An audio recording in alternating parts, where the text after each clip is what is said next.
Here's something that might surprise you. Anger in healing isn't a sign that something went wrong. It's actually a sign that something finally went right. For a long time, maybe years, you were numb, or you were in survival mode. You were too busy managing the pain to actually feel it. Anger means you finally thawed enough to feel. It means your nervous system no longer believes it has to stay frozen to keep you safe. That's not a breakdown. That's your body saying, okay, we're finally safe enough to process this. But nobody tells you that. So instead of recognizing it as progress, most people panic. They think they're getting worse. They think healing broke them. It didn't. The anger was always there. You just finally have enough safety to let it surface. Healing anger doesn't always look like rage. It shows up in 5 distinct ways, and most people only recognize one of them. This is the most obvious one, and still many people feel guilty for it. You might suddenly feel furious at a parent, at an ex, at a friend who wasn't there, at someone who should have protected you and didn't. This anger is not bitterness. This anger is your soul finally saying what happened to me was not okay. And that sentence, that is the foundation of every boundary you will ever set. You are allowed to be angry at people you also love. You are allowed to be angry at people who are no longer in your life. You are allowed to be angry at the dead. Anger doesn't require the other person to be present to be valid. This one is quieter and often more painful. Why did I stay so long? Why did I let that happen? Why didn't I see it sooner? Why did I keep going back? Here's what you need to hear. You made the decisions you made with the information, the tools, and the capacity you had at the time. The version of you that stayed, that version was doing their absolute best to survive. Being angry at yourself is part of the process, but it has to move through, not become a home. The goal is to let the anger teach you something and then let it go, not to weaponize it against yourself indefinitely. This one hits different. Grief and anger live right next to each other.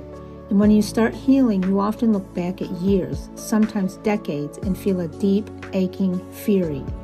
I could have had a different childhood. I could have had better relationships in my 20s. I could have chosen myself sooner. I lost so much. This anger is real. The time was real, and it's okay to mourn it. But here's the reframe. The fact that you're angry about the lost time means you now understand your own worth. You now know you deserved better. That knowing is the thing that changes everything from here. This one is uncomfortable to admit, but it's more common than anyone says aloud. You watch someone who had a loving childhood navigate relationships with ease. You see someone who was never betrayed trust people freely. You see someone who never had to unlearn anything, just living. And something in you rises up that feels a lot like anger. That is not jealousy. That is grief wearing anger's face.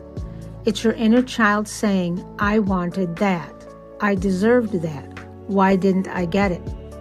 You don't need to perform happiness for other people's ease. You don't need to rush past this feeling. Acknowledge it, name it, and let it be what it is. It will soften on its own. And then there's this one, the anger that doesn't have a clean target. The anger at the fact that healing is this hard, that it takes this long, that it costs this much in therapy, in energy, in relationships, in time. Why do I have to work this hard for something that should have just been given to me? Why is it unburdening myself from someone else's damage my full-time job? That is a completely legitimate question, and it deserves to be asked. The healing process is not fair. It is also the only way through. And the anger at that fact, let it fuel you. Let it become the reason you refuse to quit. Here's what happens when you skip this phase, or suppress it, or spiritually bypass it. The anger doesn't disappear, it relocates. It becomes chronic people-pleasing because you're afraid of what happens if the anger comes out.